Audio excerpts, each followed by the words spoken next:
telescope itself is 36 feet long. Turns out to be an asteroid. And then he glued on a pair of my dad's ears. Not quite the right size, but he got them on. Warning, this episode might give you vertigo.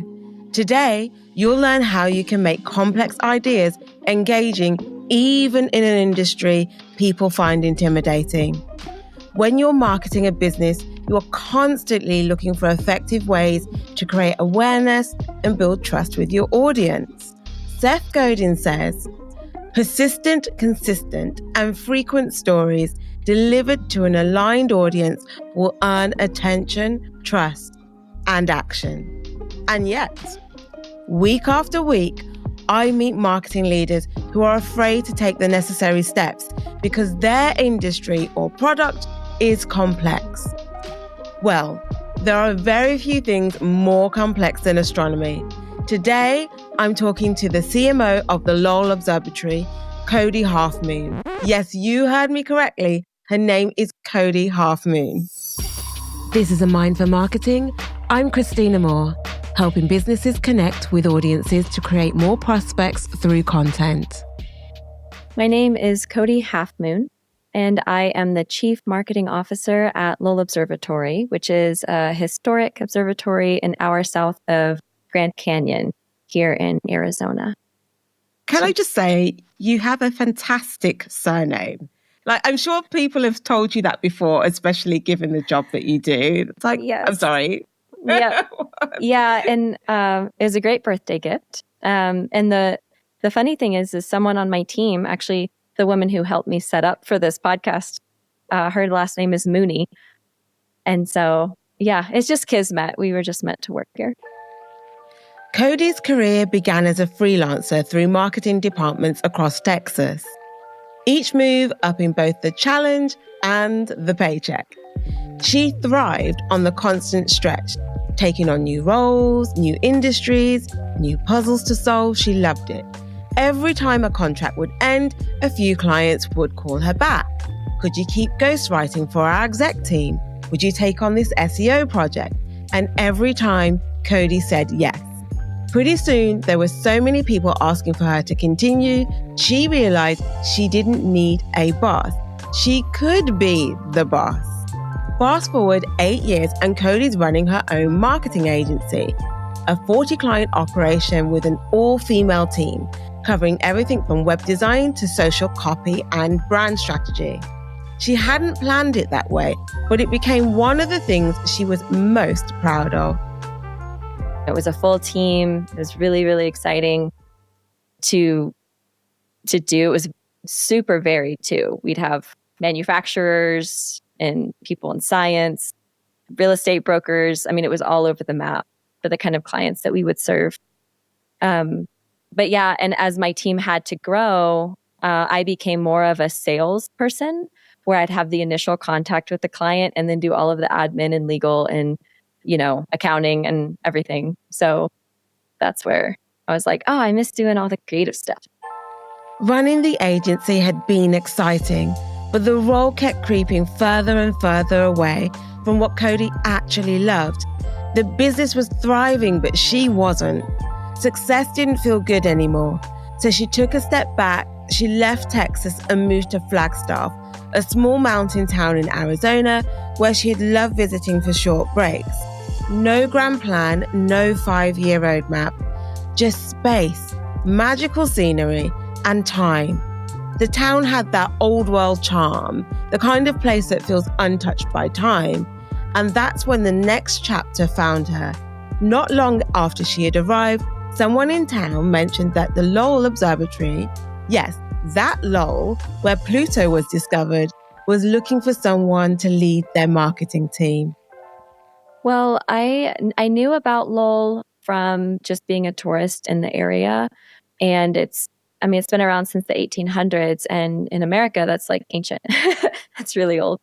So I'd visited there a few times and I had already been talking to my team about how I really wanted to transition and not own a business anymore. And we were already in the process of making that change.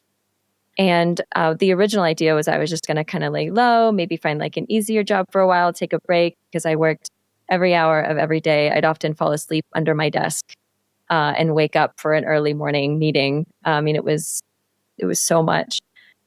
And I had, someone here in the town, Flagstaff, I had just moved here, said like, oh, Lowell Observatory is looking for someone to lead their marketing team. Spring 2021. Do you remember that? The world was desperate to escape the planet. But since rockets weren't an option for most people, we settled for the next best thing, the internet. At the Lowell Observatory, that meant experimenting with new forms of digital content, live streams, virtual tours, anything to connect people to the cosmos from their living room. It was a welcome break from the endless news cycle and the daily death count. Cody, with her background in digital marketing and storytelling, was exactly the person to lead that mission. I asked her what it was like walking through the observatory in those months when the telescope still turned, but the halls were silent. It was wild because I had always worked, very corporate environments, very like glass and metal buildings, headquarters, that kind of a thing. And I'm, retracing these historic steps from like the man who discovered Pluto, or seeing a telescope that's, 120 plus years old at that point. I had this immense awe and respect for just, I'm walking to my office and it's where the founder had his office in the 1800s. What is your favorite room within the observatory? I would have to say that the best building in here is the Rotunda, which it was built in the early 1900s to look like Saturn. And that was the founder's wife's favorite planet. It was Saturn. And it's really, really neat looking. It's this metal dome, and it looks like something straight out of a 20s movie with like plated metal in this big old dome. It's really, really magnificent looking. And we use it to store some historic objects and displays. And then the Clark telescope, because it's so old, it's so big, it's so heavy. It's like it's steampunk. It's truly Victorian. It's really cool. And it's so big and old that, in fact, it actually scared me the first time I walked in there. It made me nervous just to be around something that can see so deep into the sky and that's so old and so heavy and big that they offered for me to look through it. And the first time they offered, I was like, no, that's okay. Were you worried it's intimidating. If you touched it, you'd break it? Or- It was like, it was almost like it was so, what it was looking at was so great and far away that it almost made my stomach get like butterflies.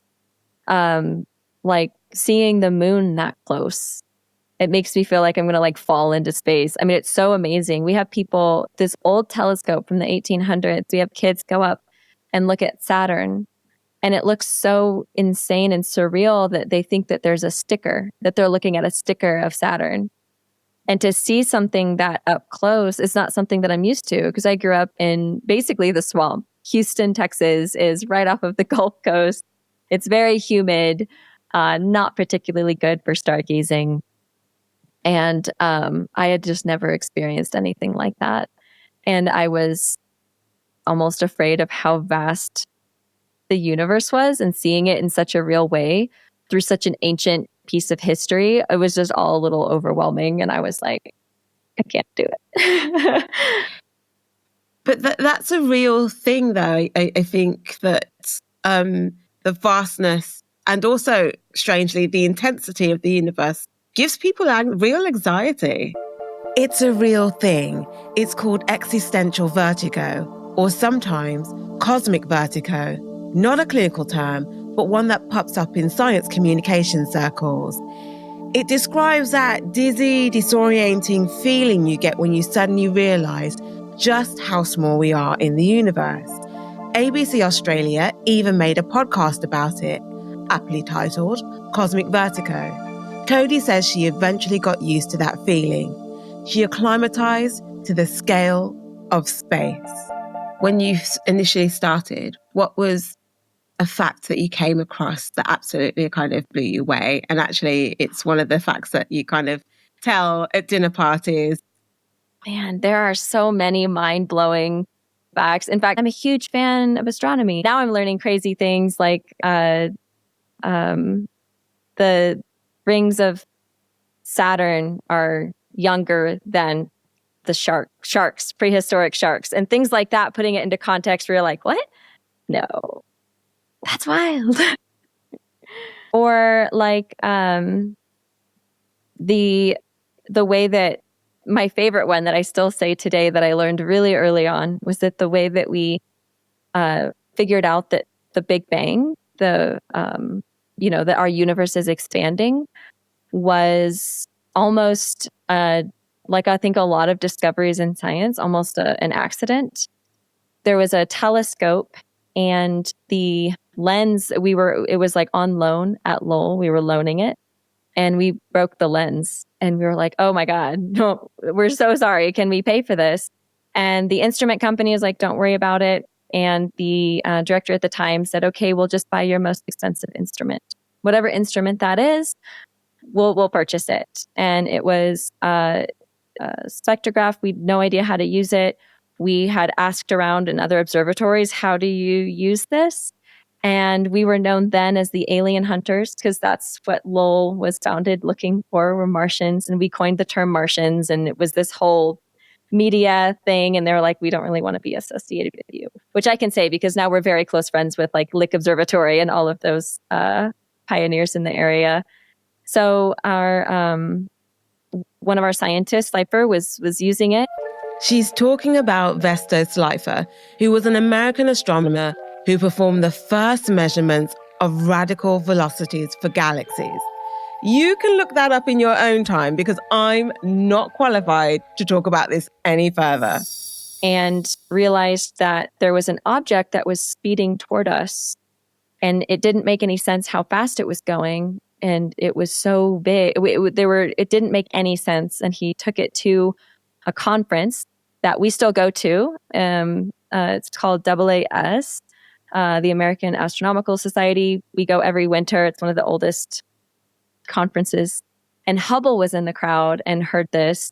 And after a bit more research and studying other objects and the way that their light is, blue shift or red shift, realized that the universe was expanding. And the object that was headed toward us was Andromeda Galaxy, which is eventually going to collide with the Milky Way galaxy and become, it's headed toward us right now. It's going to crash into us. I know. It's like, it's ridiculous. So what happens after that? Then there will be more stars in our sky, and that's it, because space is so unfathomably large that all it will look like is our night sky will be flooded in stars from the Andromeda Galaxy. Well, that's reassuring. I'm going to say, And you know what? Yeah. Even more reassuring is before that happens, our sun will supernova and explode, and we won't have to worry about this anyway. Well, we may or may not still exist. Yeah, exactly. Or if we exist, it's on a different planet. It's right. Fine. You can hear it in her voice, that mix of wonder and disbelief that space tends to pull out of people. But for Cody, those wait, what moments weren't just fun facts to drop at dinner. They were proof of something bigger, that curiosity could be contagious if you gave it the right medium. That's where the idea for Star Stuff was born, a way to turn all the cosmic wonder into stories. The marketing team had begun doing live streams, interactive stargazing, where you could get on YouTube live and look through the telescopes and request objects.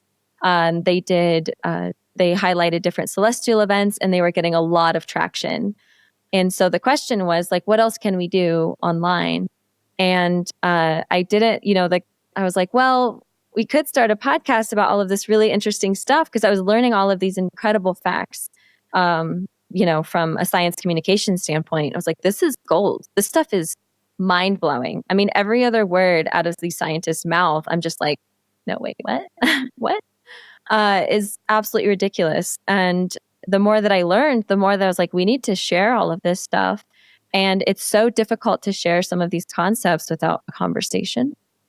Sharing some of these concepts in an Instagram post are really good for quick little facts. But for the context or the storytelling element, I thought, well, podcast would be a good way to do that. And so we started it up 3 months after I joined the observatory, and kind of expected a lot of the people that were going to listen to it were people that were already subscribed to our live streams on YouTube, and just another fun way to engage with the people that were watching our live streams and give them more free content to enjoy.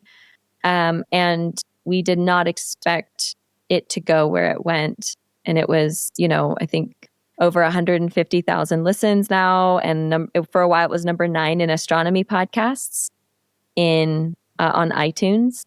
And stuff like that was like, we were not expecting that. Even at the conferences, like I mentioned, the AAS conference, the society that we go to, I still have people coming up to our booth saying like, "Oh, you're in Star Stuff. You're the host." And I'm like, yeah, yeah, I am. So people really wanted that content. And so congratulations. I tell people all the time, like, your podcast audience is going to be different from the audience that you normally have, or the clients or the visitors that you normally have. Yep. It extends your audience. It doesn't shrink. It doesn't take away. It doesn't cannibalize. It extends your audience. And I think you're right. They were people that would not have heard of Lowell Observatory otherwise, and were looking for fun conversations about space that were a bit more casual and easier to understand. And it was, it just completely took off, and it attracted a lot of students to want to work at Lowell in astronomy fields, and people that were casual astronomy fans that now were like, oh, I want to come up to Lowell Observatory and see the place where some of these stories happen. So it really worked out. What I'm really curious to know, especially when it comes to older institutions, is how you got your stakeholders on board with the podcast. It was, I think it was one of those things where it was new enough and considered like a younger audience that, and I think the advantage of me being new and bringing in a new sort of idea, I think maybe it was a little bit of, we'll entertain the idea. And one thing that we did not know, and if we knew, to be fair, how much work it would take to do it well, I don't think it actually would have been approved. Because I was like, oh, how hard can it be? We have the content. We have people who specialize in sharing this content with our guests. We have scientists, and we want to highlight our scientists more. It would be so easy. You hook up a mic and you talk to the camera and you have a conversation. Oh my gosh, it was... we didn't know what we didn't know. And I think that was an element too, where they're like, yeah, sure, why not? So I think what I did was I put together what I did know, and I proposed this idea with all of the steps already, as much as I could think through, thought through, like how we would get it, how we would get it up to Spotify and iTunes, what the objectives were, who would be on the podcast, a list of initial interviews and topics that we would have. And luckily, I had a leadership team, especially over our education program, who was on board with trying something new in sharing science. And usually I could sell it by saying, like, have you ever listened to a podcast? And most people are like, yeah, I have listened to a podcast. So it's like, great. So what our audience looks like. People listen to podcasts. It exists. This isn't some sort of risky thing that we're trying. This isn't something that people don't know about or haven't heard. Everybody knows podcasts. And as long as you market it well, I think that there's an audience for this. And I remember the proposal. I had written out a proposal with links to everything. And I think having thought of as much as I could ahead of time is what helped me sell that to the internal stakeholders. And what were your objectives for the podcast? What did you want to achieve with it? Well, when I did my initial market research, I saw that there were a lot of really good podcasts already. And they felt, apart from Neil deGrasse Tyson's podcast, everything felt, which he's fantastic. He's a great science communicator. They felt very almost too formal. So they felt like a news report, or they had language that was difficult for me, who was just learning the industry and the lingo that I didn't understand. And it felt like a lot of it was catered to audiences about like Gen X and older, and not really catered toward millennial or Gen Z or anything like that. And that's an audience that, as you know, everyone's always trying to figure out, like, how do you reach a younger audience? And one of the things that I like to think about in marketing is meet people where they're at. So if you want your audience to learn about science, and I was literally that audience. I liked astronomy and loved hearing about it, but I didn't know anything about it. And so a lot of it was, the pitch was that I would be, the person finding out these things as the interviewer, and I would have on subject matter experts who would be able to communicate that to me in a way that I could understand it. And if I can understand it with my literature degree and a vague interest in astronomy, then hopefully there are new audiences who will also be able to understand it and see the fun and excitement in discovery as it relates specifically to astronomy. And I think that was something that wasn't out there already. So like Neil deGrasse Tyson comes as a science communicator with a bunch of knowledge in the field already. So he is a part of the learning process for the viewer or the listener, which is great. But there wasn't really anything where it was like, I don't know anything about black holes. Let's learn about them today. And so that was sort of in market research, what was needed out there. What's interesting about Neil deGrasse's podcast is that, so his co-host is a comedian, and I think what he's able to do, because he is speaking directly to a lay person, just like us, he's able to kind of imagine that he's speaking to the public and therefore break it down into a really understandable and digestible way, which is what made him really, really popular. And so what approach did you take? So, and I love his format too, because also having someone, especially in an audio format, who's able to be like, oh my gosh, wow, that's insane. Like genuinely, I think is really helpful, because it makes it more accessible, where it's like, it's okay to have your mind blown by this. We're not talking above your head here. We're excited about it too. And I think for us, what we wanted to do, I mean, none of us are comedians, but we wanted to make it a casual conversation that was very clear, that was secretly structured on the back end.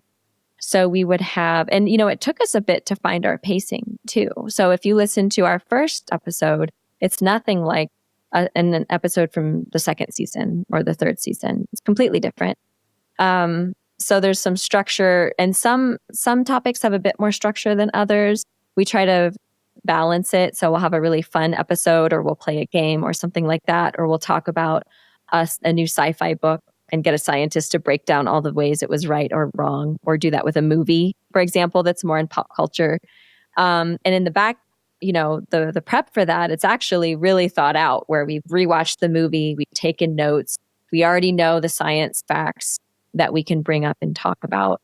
But it keeps the conversation really casual and fun and lighthearted. And we find ways to work that in there. By, I'm not afraid then to tell our director of science, like, hey, that's a hot take. What do you mean? I'm not, it's not, the language is not at a level where we're taking ourselves seriously. We have a lot of fun with it. And I think that format worked for us, because that is how the staff at Lowell Observatory, I'll do a Dungeons and Dragons game with our director of technology. I mean, it's a small institution in a small town. And so we sort of talk to each other that way anyway. And so it was just trying to capture that into a more structured format. But when the topic was right and the conversation felt natural because what we were talking about was genuinely exciting, it was kind of magical. It was just sort of worked and it made sense. I remember one of the first conversations we had was with a scientist named Kathy Olkin. And Kathy was talking about her experience chasing occultations. So a planet will pass in front of light from a star. And in doing so, when you study the light, it will bend around the atmosphere of the planet. And you'll be able to learn like that atmosphere is made of nitrogen or or it has rings. That's how Lowell Observatory discovered that Uranus has rings, was we saw the rings in the shadow of the light. And to do this, you have to be at the exact spot where you can get the things, almost like an eclipse. It's an occultation, right? So you have to be in the path of it. So the lining up is correct. And astronomers will go all over the world in these ridiculous and insane journeys to different countries with all of their instruments chasing this. And we coined it that she was a shadow chaser. So she's chasing these shadows around the world. And she had all these ridiculous stories of like visa issues and running with a telescope. And just the last second it worked and it was magical and they could, see the occultation. I remember getting so lost in that conversation and excited that my notes had sort of left my desk, basically. I was just like, wait, and then what happened? And that magic sort of was like, this is the kind of conversation that we want to share. That moment with Kathy wasn't just a great interview. It set the tone. The show wasn't going to be a lecture. It was going to feel like a discovery that was happening in real time. The team wanted each episode to feel like it was eavesdropping on a conversation between friends. Admittedly smart, curious friends who just happened to work in astrophysics. And we got a lot of great responses from people listening to it in the early days. In fact, for a year there, we even ran a Discord where people would talk about the episodes and share memes and do episode suggestions. And I think involving the audience was really great because we had segments at the end. One was called Actually, where it's like, if you heard anything and you don't agree with the fact or you have a different opinion, submit it. And in this segment, we would say they had to submit it starting the words actually. So it'd have to be like, actually, the rings of Uranus were discussed, like that kind of a thing. So we'd read it and then we talk about it. And getting that feedback was really great because they could also suggest topics that they were interested in. So getting that initial feedback and making the audience a part of the show was really, really helpful because it helped direct the content. I really love the idea of audience participation. I feel like it's what makes podcasts more of a conversation than the voice of God coming down to dispense their wisdom on you kind of thing, like old broadcasting used to be. And I think the magic of podcasting is being able to have that interaction with audiences. Yeah, it's interesting because it sort of goes along with everything that we try to do in marketing and our education programs at Lowell Observatory. Our founder coined this term called co-discovery.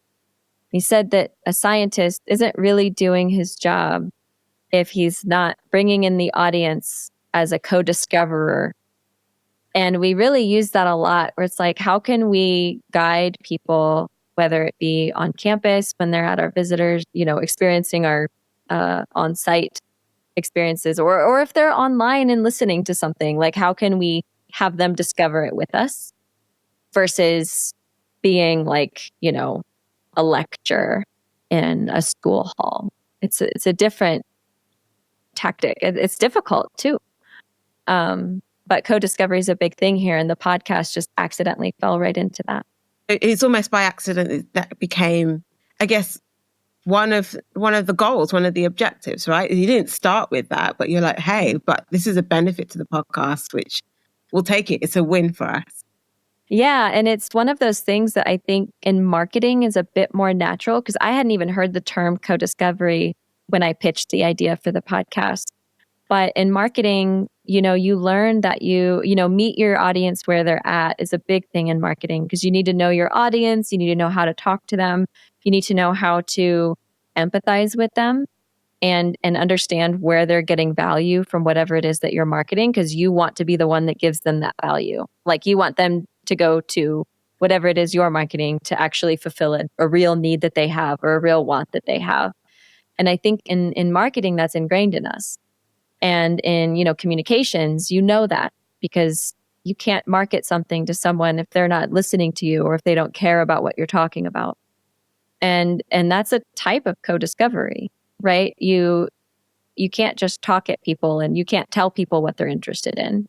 You have to listen and figure out what they're interested in and learn with them and bring them in on the process. And so I think that it was, I guess, lucky that our founder already had such a marketing mind, I guess, on him. And what other benefits did you get from, starting a podcast or producing a podcast? Because you're in season 3 now. Quick pause. Are you keen to find the same success as Cody? Take our assessment, the Podcast Power Score. It pinpoints exactly where your show's performance breaks down and what to fix first. The link is in the description. Now back to the episode. Can I honestly, just selfish, like benefits? I got to talk to the coolest people, like the coolest people. And not only the scientists on our own staff, but scientists from all around the world who, because the podcast got so much visibility, we got some buy-in, and we got early buy-in because we have incredible scientists on our staff and on our advisory board, like Alan Stern, for example, who's been on Neil deGrasse Tyson's podcast talking about Pluto, which was discovered here. He was the lead investigator of the New Horizons mission, which took the picture of Pluto, that we know and love. And he was like, sure, I'll be on your podcast, no problem. In fact, I have friends that might want to be on your podcast. And I remember we got to speak to Adam Nimoy, who is Leonard Nimoy's son. And Leonard Nimoy played Spock in Star Trek. To give you context of how exciting that was for me, I have a tattoo on my arm of Spock's guitar, his instrument, his harp, basically. Show us again. Okay. Show us. Yes, so this is awesome. And of course, it's space. So it's a lyre, Lyre, like a harp. And Spock played this instrument, and there's a lyre constellation. And so that's so sweet. I put it over the constellation. I am obsessed with Star Trek, unhealthily so, since I was very young. And it was such an honor to get to talk to, meet, and interview Spock's son, who's written books and has this incredible career in his own right, and is so, so fun to speak with. So stuff like that, where it's just like, I'll be on the phone with my mom and I'll be like, oh, Ma, I have to go prepare for my interview with Adam Nimoy. My life isn't real sometimes. So it really opened. So selfishly, that's a huge benefit. So what is in the future for the podcast? Season 4, which would be next year, and our 4th year of the podcast, we'll probably aim to do a new episode every month. So 12 episodes throughout the year. And we're still a very small nonprofit. It's not a for-profit organization. It's all nonprofit. And so we have to be really careful about our time and where it's going. But the podcast is definitely up there with things that we love and want to keep alive. I've really, really enjoyed this conversation, and thank you so much for joining me. Thank you. It's been absolutely a pleasure and so fascinating. Fascinating. Thank you, Christina. Yeah, thank you for inviting me too. It's time to review our notes. So here's the thing I want you to leave with. Complex subjects aren't the problem. It's how we communicate. Cody's approach was to take astronomy and say, get curious with us. She made it inviting. She took the route of co-discovery. Try it. Invite your audience in. Don't talk at them, learn with them. People don't want that voice of God broadcasting to us anymore. So if you're trying to market something complex, a product, a service, a mission, invite your audience into the process. Let them ask questions. Let them wonder. Let them say, wait, what? I'm Christina Moore, and you've been listening to A Mind for Marketing.